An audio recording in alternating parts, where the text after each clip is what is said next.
The people that are great leaders are people that observe and learn and take the challenge of leadership in whatever field you are. And I know I've got some leaders here today. You guys have accepted the challenge of leadership. Some of you maybe not, but somebody has to lead. They taught us in the Navy that if you go out with another person in the Navy, whoever's senior is in charge. And even if you were joined the Navy on the same day, whoever was joined 2 minutes before is in charge. And I think that's a good basis because somebody needs to be in charge wherever you are. Certainly in your family, in your service clubs, and in your organization. Someone has to be in charge. So I've got a couple of props. I'm a simple man, so I teach this very simply. Here's kind of the way we kind of think about leadership, as a tool. When we think of leaders, we want somebody that gets stuff done, right? We want force. We want the ability to move things, fix problems, and certainly a monkey wrench does that really well. What's the problem with a monkey wrench, though? Hit people with it. Yeah. You can do some real damage with this, right? It leaves marks. You ever use a monkey wrench on some nice bright work on your plumbing in your bathroom? It leaves marks. It takes all the nice chrome off. Sometimes it breaks things badly. You can use this on a small nut and really cause some problems where you're calling in a $200 an hour plumber to fix your mess. But most people like to hire monkey wrench leaders. We do that with our presidential elections. We like the angry people that rail against society and whatever's going on. And unfortunately, we tend to hire a lot of monkey wrench kind of people. I worked for a guy in the Navy that was a bombardier navigator. A guy named Maslow said that he that is good with a hammer sees every problem as a nail. And that's exactly what this guy did. He knew how to let bombs out of the bomb bay of an A6 intruder, so every time there was a problem, he bombed it to death, which caused really problems. He put marks on me that I still have problems with. He was just such a tyrant leader. And I tell you, that's the old way of business, and it's never been a good way to be a leader, is to be the monkey wrench. Because you know what? The problem with the monkey wrench is kind of a one-trick kind of thing. You can't use it very much for more than one thing. And today's leaders have to be multidimensional. You have to lead in all sorts of areas. And the problem with the monkey wrench is it's hard to get into small spaces. It doesn't do fine work. It's very limited what you can use, and it leaves big marks. Today's leaders, and I've found over doing this for a long time, are, you know what these things are? Multi-tools. Yeah. Multi-tools. Today's leaders are kind of a multi-tool. Watch my job. I've been known to drop it. This is today's leaders. They're versatile. They get things done. They can work in close or work from afar. And you have to develop a system of tools in your tool belt. And you can have tools around your tool belt, but this metaphor is a little better. That you'd be able to work in very versatile areas. One-on-one personnel skills, leadership, planning, being a futurist. All those things are what today's good leaders need to acquire. There's a lot of leadership books out, and books where they take your personality and your traits, and they say that, and I totally disagree with what they say, you're a monkey wrench. Be the monkey wrench you were meant to be. Just get in there. You have some certain skills. Use those skills, and that's all you need to worry about. I totally disagree with that, because you need to work on the skills that you don't have. That's the beauty of just life is education and making yourself better and better and better. But there's a phenomenon going on today that you take a personality test and then you realize what you are and then you just go for it. And I totally disagree with that. And the reason why I give you 12 points today is just because these are all pretty much for me all learned skills I never had. And I've had to learn them over the way by hook or by crook. So most of the ones I've learned the wrong way. So I share those with you so you guys perhaps won't have to fall in the ditch and learn them the hard way like I did.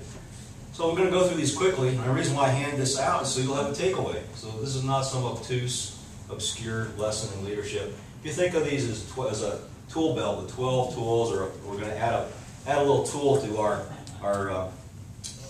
what are these things called again?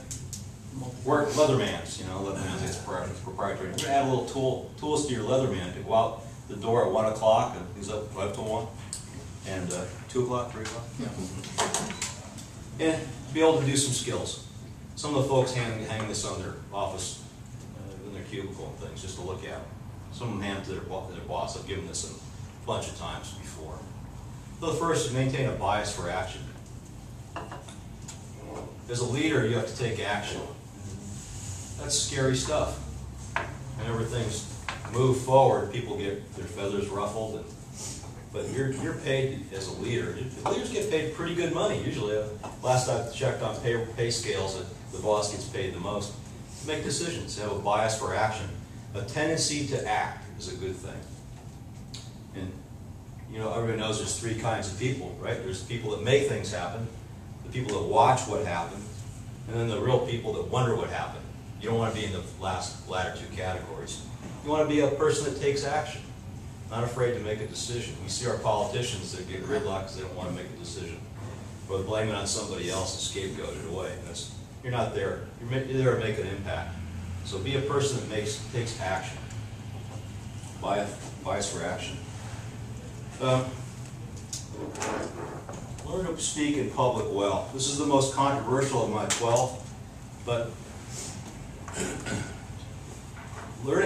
skill of public speaking is a learned acumen, a learned skill. It truly is. Very few people start off being able to speak in public well. There are a couple of ways you can do that. You can take a class in a community college. I'd recommend Toastmasters. I've been involved for 25 years on and off. It's a wonderful organization. It's basically AA for public speaking. People walk in there, can barely even crawl up to the lectern. In a year, you can't shut them up. They have to either get the bell because they can't stop speaking. But I am amazed at leaders that say, well, I don't need to really learn how to public speak. I'll just get up there and wing it. Or maybe I'll have one of my staff do it. They seem to like that stuff.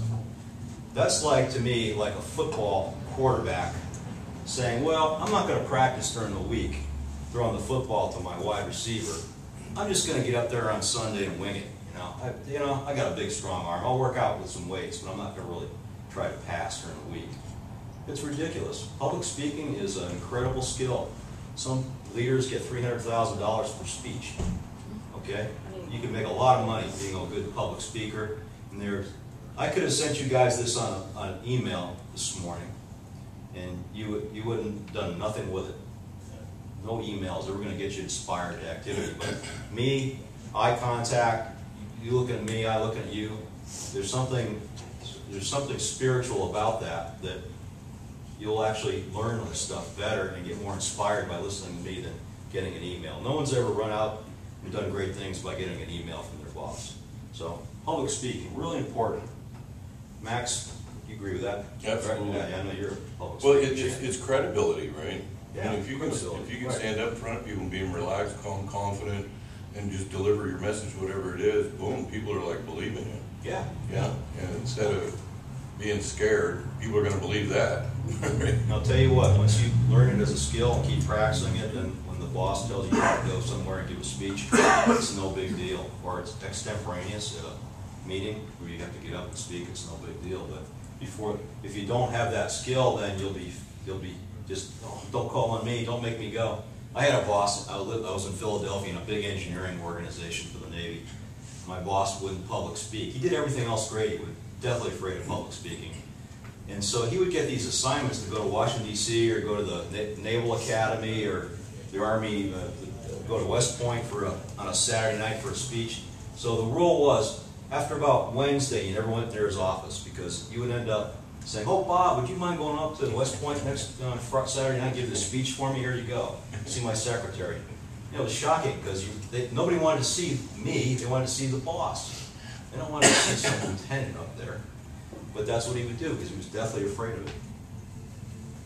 Third is to be trustworthy. Well, we can't open up the paper these days without seeing somebody that is fallen from grace for lying, cheating, or stealing. I don't know how to make this stuff complicated, gang, but you have to be a trustworthy person, worthy of trust.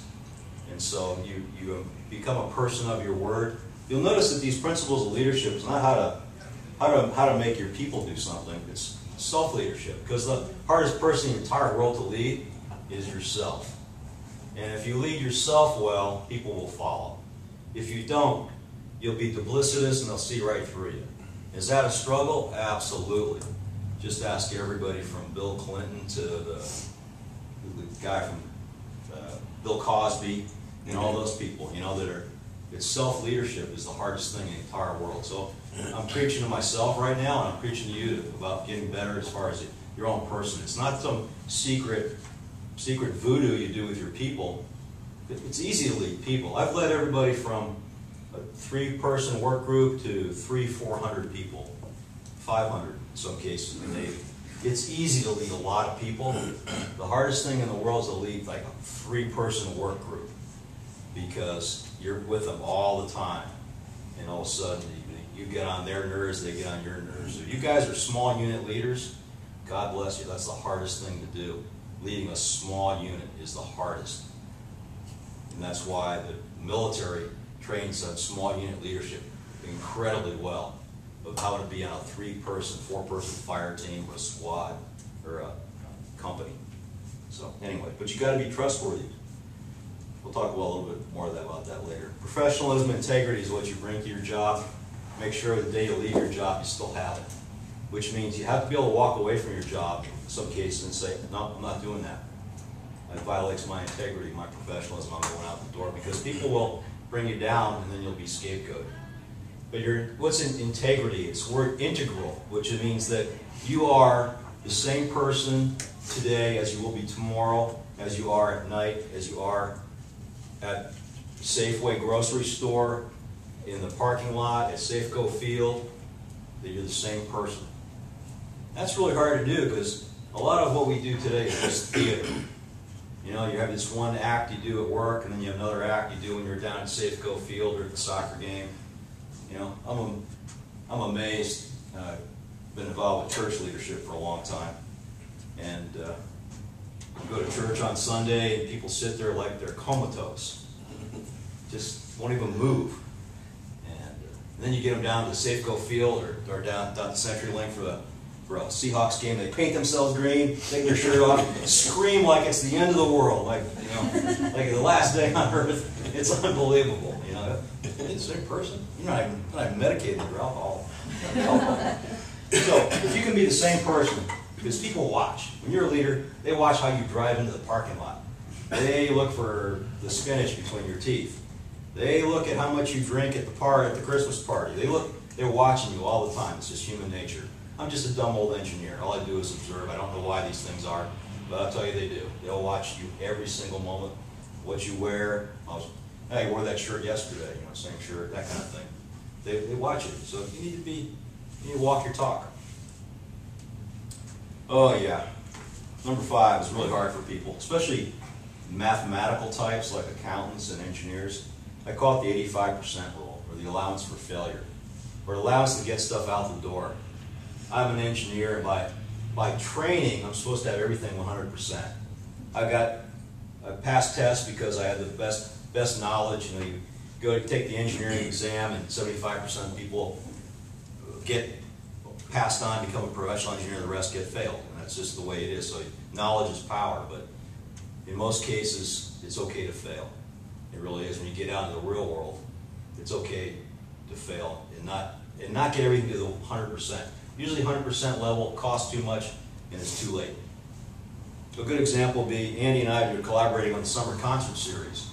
And this thing is at the 85% level at best, but it's going to happen tomorrow night. Is it really tomorrow night? Oh no! Oh, maybe I shouldn't talk about this. No, you get it to about the 85% level, and it's prime time. Get it out the door, get it going. Most people won't care, but an awful lot of people in the mathematics and science world, they got to get it to 99.9%, zero risk. The problem is it costs too much, and it's too late. So, anyways, 85% rule. I had an accountant that used to just argue with me. They kind of just rolled their eyes when I said this stuff. She had a bad day, put a decimal point in the wrong place on our financials. We were $1 million. We were $1 million off on our financials, and I got to show my bosses that. and I got to take the heat for that, but what'd she declare? 85% rule, boss. Got my 85%, you know, and my 15% room for failure. And it really does work. And when you're a leader, you're always making judgments and making decisions on much less than 85% of the information. If you got 50%, you're doing really well. Number 6 and really number 7, if you don't love people and their frailties and what a guy named Greenleaf says, the 50% people that's all there are, don't get in the leadership business. Stay in the technical fields. If you don't really love people and just want to be around them, because there's so many leaders that don't like people. They get into leadership just because they're the smartest person. You take the world's best accountant and make them the world's worst leader, and that's not a place. You notice in baseball and football and soccer, usually some of the mediocre players make the best coaches, and I think that's the same way. You got to just love people. You got to want to deal with their intricacies. Remember, Casey Stengel said, when he coached the New York Mets, he said, I've seen ways of losing I never thought existed. You just have to have that love for people, because he ran one of the worst baseball teams in the history of the major leagues. The 1960 or 61 Mets, I think they lost like 75% of their games. But he loved the players. He still loved the players, and he could make fun of that, even though his neck was on the line probably, and I think he did get fired a few years later. You gotta love people. You gotta love your customers too. Your customers are gonna, don't think of them as liars, cheaters, and stealers. You know, they're just kind of out there to get you. They are the reason why you have a nice shirt on your back and why you have a car and your house and your kids are gonna go to college. The customers pay all the bills, even in government like I'm in. You know, the people, they're all paying taxes, and they get to pay taxes whether they get our services or not. So you've got to treat them extra special. You know, they're just wonderful people. But if you go back to what a guy named Robert Greenleaf says, there's only 50% people. We're all working on ourselves. That's all your customers are. Why would you expect anything else? Yeah, there's going to be a few customers that take advantage of it. Yeah, you might get sued once in a while they didn't feel you followed through on your end of the bargain, but you know, they pay the bills, and it all works them out. And by the way, you're no more than a 50% person yourself, so why would you expect them to be higher? Number 8 is powerful. Question for you. What's the greatest experiences you guys have ever had? Anybody have a great experience recently? I'm talking about life. Your life so far. I have a lot of young people in here, so you haven't had too much of it. What's the greatest experience? Not necessarily at work. No, one of my greatest experiences was paying off my car. Paying off your car. Fantastic. You're an accountant. Yeah. One of my greatest experiences. Awesome. It was one of the biggest expenses that I had ever paid on my own, so it was kind of a struggle, right? Well, it was a struggle, and then it was more of a accomplished feeling, I guess. Yeah. But you probably forgave a lot of things, I mean the correct word, of things you could buy to make those car payments, right? Yeah, especially because, back when I first bought the car, I was a lot younger, so it was it's definitely a struggle back then, to say the least. Yeah, it's good. That car payment was like a pet to you, right? It was, man. Yeah. It might be off my back once it was finally done with, yeah. Cool. I would say becoming a mom. Yeah, become a childbirth, right? Holy mackerel. cow. Yeah. That just Greatest experience. really changed my life. So. Yeah. How about some others? One more. Well, this is probably a little mundane, following her up. But no, I went to a leader as coach workshop 2 weeks ago, and it really validated all the stuff I'd been learning and teaching, and my coaching methods. It's like I knew everything she was covering. I was like familiar with, so it was kind of validating, kind of a thing. So it was pretty cool. Excellent. Well, you guys just made my point. The greatest things in life happen outside your comfort zone. Nobody said, well, it sure was great to get in that hammock on Sunday afternoon and take a nap or watch a ball game on a smartphone or something like that. Because that's the lie that I feel is sent out to when you look at TV and the advertisements. You can't wait to retire, get in that hammock and sit around because you haven't been able to sit around for 60 years. That's a myth. It's a lie. the greatest things happen. What Max said, what Ann said about childbirth, and struggle, and making commitments that make you a better person. You're in the crucible of things, and coming out of those is a great feel. But being in the crucible is outside your comfort zone. You see, you wouldn't normally go in there and do that. It's where you're always a little bit nervous, a little bit of butterflies. In particular, with childbirth, that's the greatest example. Bring a new life into the world. I mean, it's the pain, the struggle, the whole change of lifestyle, but it's the greatest experience. So you've got to spend some time as a leader outside of your comfort zone. See, it's easy for leaders to make a comfort zone, to be like a caveman, just drag stuff in the cave, have this big office, and you come in to see me. You know, I don't come to see you. You come on, make an appointment, and that crazy stuff that bosses end up doing. You've got to be out of your comfort zone and get your people out of their comfort zone. But you lead by example. Get out of your comfort zone. Do crazy stuff. Do things that will inspire others. You don't like ballet? Go to a ballet. Read a weird book. Do those kinds of things that challenge yourself. Don't just become a rogue person, because you'll be a rogue person, and your team will be rogue and won't be inspiring to do anything. So, comfort zone, it's huge. My example would be the Puyallup Fair. How do you say that? Puyallup Fair? I never say that word. You know, there's guys that just eat a corn dog. There's people who are on the bungee ride. You know, get on the bungee ride once in a while. You don't do it all the time. Challenge yourself. It's what life's all about. The greatest experiences happen. Talk back to the boss. This is not for you. You don't talk back to your boss. You let people talk back to you. Let them know that. I put this in my policy statement.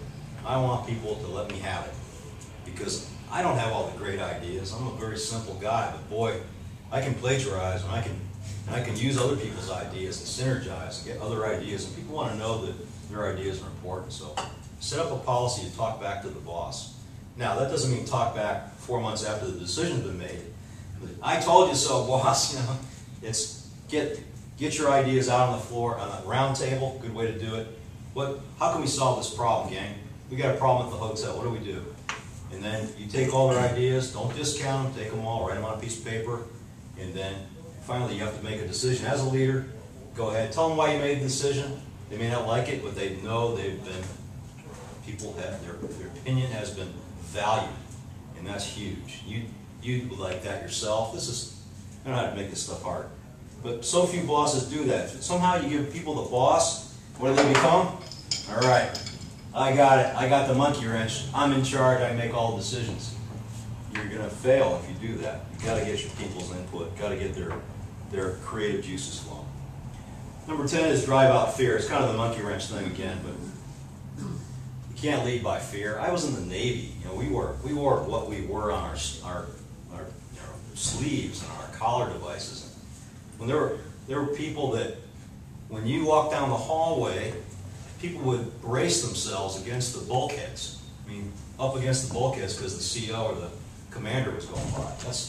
And that was an act of respect, not fear. Because the great leaders, even in the Navy, where you wear who you are on your sleeve, were great people, and they really did love their folks. And they didn't rule by fear. They led because they led. They were the best at everything they could do, and they did all these kinds of things. They loved their people. Now, they had to discipline them sometimes, but they didn't just lead because they had the most stripes on their sleeve. They led because they loved their people and they were ready to make decisions. And for the most part, they could run a little faster, do a few more pull-ups and that kind of thing than the others. So that's all about leadership. But don't lead by fear. Too many bosses, even today, lead by fear. It just saddens me. There have been mayors and been people I've seen in the government do the same thing. Lead by fear. It's a heck of a way to live, because no one really likes you. And when you leave, it's like you never even existed, because all you did is keep people fearful. And you never get their ideas. They don't love you. They're terribly afraid to fail, so they never come up with any new ideas. And you just become an obstacle. It's just so sad. Don't lead by fear. Lead because you're a leader. And number 11 is don't be professorial. I worked at the University of Alaska, Anchorage, and before I went there, I was the facilities director for a fairly large university. And I got the best piece of information that I ever got from a guy who was a contractor. He said, Bob, what you're going to realize is all these deans and faculty members, they never come out of their office. Remember office hours when you were an undergraduate? I said, yeah, you had to sign up on a sheet, and you walked in, you went in to see them. I said, yeah, that's the way they all are. See, they take that model from when they were a professor, and now they're the chancellor of the university. They do the same thing. They never get out of the office. You go see them, or otherwise we'll never see them. They hold office hours. And I said, okay, so that's what I did. But it was pathetic. They sat in their office, and they had all their stuff, and everybody came in to see them in and out all day long, and that was their day. But really, the great leaders that I've seen, particularly in the Navy and even George H.W. Bush, get out of the office, be walking around, go see people. When you're a leader, you guys, leaders of the hotel, people just want to see you, and hopefully you're not if you're a fearsome leader, they'll want to see you. They'll hide from you. But if you're just walking around, there's something about the presence of a leader that is important. Sometimes you just have to be. Just show up at things. You're a potted plant, but leaders need to do that. I was at a planning commission meeting last night, and the mayor came in. And that was cool, because Jill just showed up. She didn't have to be there. She sat in the back. She didn't take over the whole place. And she just sat there, and it was like, everybody sits up a little higher in their chair. Oh, mayor's here. This isn't important. The mayor thinks this is important enough for her to be here. This is cool. So we're gonna up our game a little bit. That's what leadership's all about, by just getting out and about. You don't have to direct people how to fold the towels, you didn't make this bed right. Just be. Just walk around, how people are. Ask them about their families. You don't have to be a fearful leader. Hopefully you learned from that already. And number 12 is make sure you're in a business that you really like. It shows. If you don't like city work, you don't like hotels, you don't like government regulation, don't get in life's too short. I'm this guy, he's talked about this before. Get in a business where you really like it. And the day goes by and it's not even work anymore. You get a paycheck. So find those. I know it's hard to find those things. The economy's not that good, but have fun. And you know what? If you're not having fun, fake it. When you walk through that door, and this is going to be a little bit antithetical to some of the things I said, you're the boss, it's showtime. Nobody cares you got a fight with your wife, or you got pulled over for a speeding ticket on the way to work, or your tire's going flat, or you just lost $5,000 in the stock market on your 401k, it's now a 201k. It's showtime. It's showtime. Get in there and smile. You'll be amazed, because people will start smiling back at you, and pretty soon you forget all your troubles. Just have fun. And the bonus round is number 13. Hire for attitude, train for skill. Works every time. Absolutely. Don't ever hire somebody that's the greatest technician, but you kind of wonder how they're going to fit in. Because I guarantee they won't fit in, and you'll have yourself a ride like you never thought. Yeah. Hire for attitude. You can train people for just about everything, I think. You send them to school, get a tuition reimbursement program, but hire positive attitudes. They're what they call in the military a force multiplier. One positive attitude is like having 5 positive attitudes. One negative attitude is like a cancer. It's like, it's like the worst cancer you could possibly have, and it just keeps going. The crab. Used to be the director of the Port of Anacortes, and right outside my office was a big crab operation. Dungeness crab, the best. They're fantastic. But those crab, they put them in totes. I think they're 4x4x4. Yeah, they're big white totes. The fishing industry is all over the place. You've probably seen them. They put about, 5,000 crabs in one tote. And the crabs are normally, when they're open, when the crabs are just by themselves, you know how ornery they are. You ever get bit by a Dungeness crab? Oh man, that really hurts. They're feisty, and they're going places, and they're moving. But you put them on a tote, and they just kind of stop doing anything. They sit there, and all you do is give them a little water, a little oxygen, and they'll sit there for days. They won't crawl out. Except once in a while, one will crawl out. One on the bottom kind of, I think, figures out where they're headed to. They're headed to some plate somewhere, probably in LA or overseas. And they figure it out, so they try to get out. What do all the crabs do, that one crab, when he tries to get out? Pull him back in, cut all his arms off. They are the worst against each other. They will fight that guy to the death. So that one crab trying to get up and out, because he knows where he's going, he takes a lot of abuse from his coworkers. is the same thing you're gonna find when you step up for leadership. I can't believe he applied for that job. He can't be the boss. Well, somebody's gotta be the boss. Just realize along the way, you're gonna get a few little bites along the way, because people just like those crab, they like to keep everybody in the same place. You know, change is hard, and they don't wanna see you moving up, because really, they feel like they should be moving up, but they don't have the gumption or whatever it takes to apply for that next level. So just realize that you want to move. You want to be the crowd at the bottom of the bin, going to a plate in LA somewhere. You want to be the guy that's going to lead and get out of there. So you're going to be like one of those crowd.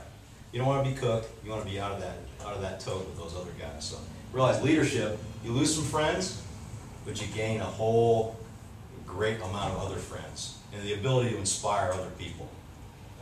Guys, that's my talk. Questions? I have a comment. I see this crab syndrome I see at school all the time. Yeah. Yeah, mom says I'm going to go back to school, and dad is not.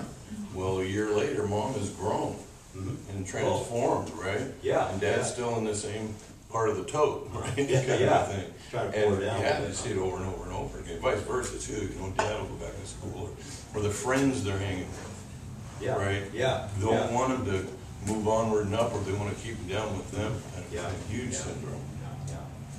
Yeah, once you're the boss, it's harder. That's why the Navy actually when you become a new rank, they move you physically. It's really hard. Really hard to be, you're one of the guys one day, it makes a lot of sense. boss the next day. Yeah, they move you. And you get a change of rank, you're gone somewhere else. And it's a great system. There's a lot to be learned by that. The hardest thing to do is to move up the ranks. All of a sudden you're the boss when you've been one of the guys or gals for years. It's tough, difficult. That's why I say small unit leadership is the most difficult. If you're in an office of less than 15 people, it's hard. Hats off to you. But somebody's got to do it. Questions, thoughts? One thing you made me think about that I have said over and over and over and over is that it's no fun to be the smartest person in the room. And so what I always try to do is surround myself with smart people who know things I don't know. Yeah. You know, I don't want a clone of me. I want 15 people around me who know things that I don't know, and then together we can come up with ideas and learn from each other. Yeah, absolutely, Stacey. It's no fun. No, it's not. It's not. And that's part of that challenge in the comfort zones. Find, like Stacey said, find people that really challenge you. Be around them. Not the people that are the yes people that are just the same, but find different groups to get into.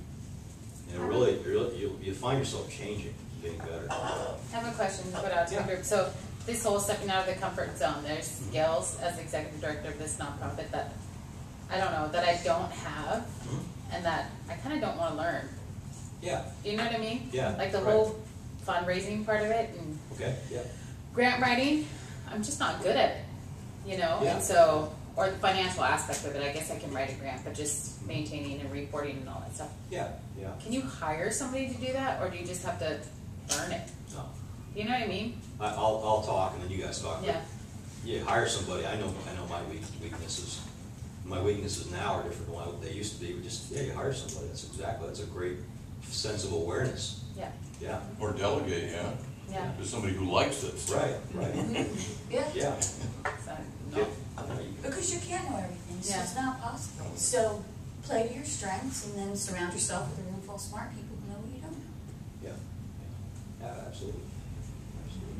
Good. Other questions, thoughts, comments, rebuttals? Well, one of the things I got out of your talk was one of the things that's popping up in a lot of these isn't so much techniques as who you're being. Yeah, absolutely. So being trustworthy, being confident when you're speaking in public, being an action-oriented person, it doesn't mean you have something to do, right? Being professional, practicing integrity, all that. Don't be afraid to fail is linked to love your people, because you can't be afraid to let them fail, right? Right, exactly. Which is trust building, and then that's stepping out of the comfort zone. If you allow people aren't afraid to fail, they'll step out of the comfort zone, then they'll get innovation, which is what we're really trying to do. If we're being fear-driven, right, we're stifling innovation within ourselves, let alone our people. So you either drive out fear or drive out innovation. So you see a lot of this stuff that's really there's a common thread in here, yeah. How about just self-leadership and lead by example? And having fun, Yeah. you know, Yeah. I gotta ask you though, what it was like working for a president and what you saw behind the scenes that we wouldn't see in a leadership capacity? Yeah. I saw a wonderful guy who got painted by the press, totally opposite of what he was. Because I got to work with him. This was a long time ago, but I was painted as the Wimp Factor, when that came out in Bush, one of the elections, I think. And he would, but Camp David's an interesting place in that the president gets to let his hair down, and he brings in just a select few people. And so we got to operate one-on-one with the president. I was executive officer for the base, which is, it's a Navy base. And I got to see a true leader, just a real humble person. He was taught as a young man by his mother to be humble, even though the Bushes were kind of silver spoon people. They grew up with a great amount of wealth, but they were always helping the needy and never thought of themselves. They gave everything away. It was fascinating to watch. But I watched them in the press do the complete opposite, paint him with a different brush. You know, just a wonderful man. And one of the things I learned was to write notes. He would sit down on Saturday mornings and write notes to people. He wasn't writing notes to like heads of state or to Boris Yeltsin or anybody like that. He was writing notes to like one of the guys who would fix the toilet. He'd say, "Thank you, thank you, Seaman Schultz. Thanks for fixing our toilet in our cabin. It's great." That's what he did. Guy with a war going on. It was shocking to me how personal he was. He loved his staff. He took care of his staff real well. That's what I saw. But by doing things like that, what do you think how did it ripple throughout the people that he impacted that worked for him? Oh, they loved him to death. Yeah. Probably worked hard for him. Worked hard for him. They gave everything. Yeah, they'd be away from their families for months for the guy. Yeah, because he didn't matter whether you were the door guy, or one of his senior advisors. Didn't matter. He was just a person that loved people and was able to not take himself very seriously at all. Humbleness. It was cool. Have you seen that Captain David Marquette, submarine captain video? Yeah, look at it. M-A-R-Q-U-E-T. But he was trained on one atomic sub. Yeah. And when he went to get posted, he got on a totally different sub. So he spent a year training on this one type of sub. So like the name. Yeah, right. Right. Yeah. But he was like, I have no clue how to run this thing. So he had 135 sailors, Yeah. and he started asking them, "What do you think?" And all of a sudden, he's now has 135 thinking people. Oh my goodness. Yeah, That's running a submarine instead of 135. Tell me what to do, guys. Yeah, it's great. It's a little 12-minute video. Oh, okay. So, Yeah, I'll look it up. Submarine Captain David Marquette, and it's an anime. It's one of those anime things. It's pretty cool. If you're in an opportunity to hire leaders, make sure you're not hiring that.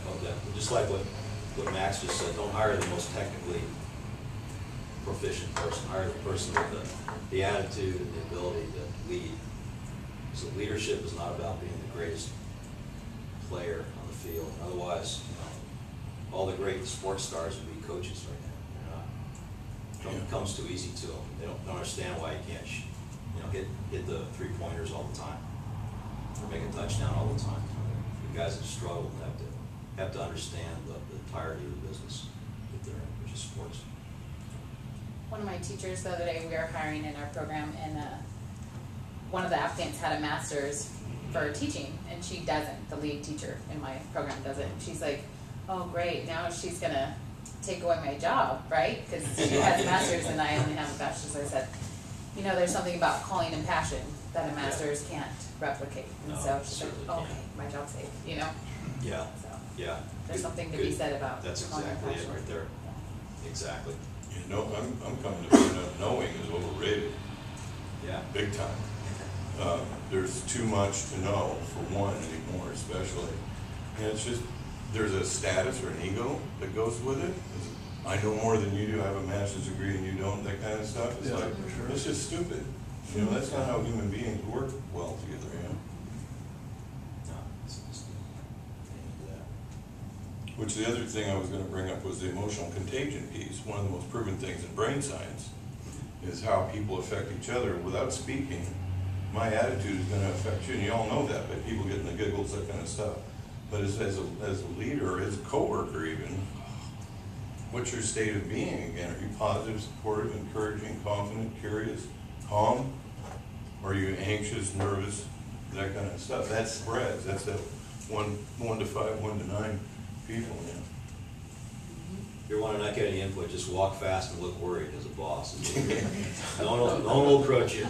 You won't get any input, you'll think you're doing great. That's something. And always carry a wrench. Always carry a big wrench. Walk fast, look worried. No one will ever approach you. No, good. Well, thank you guys for being here today.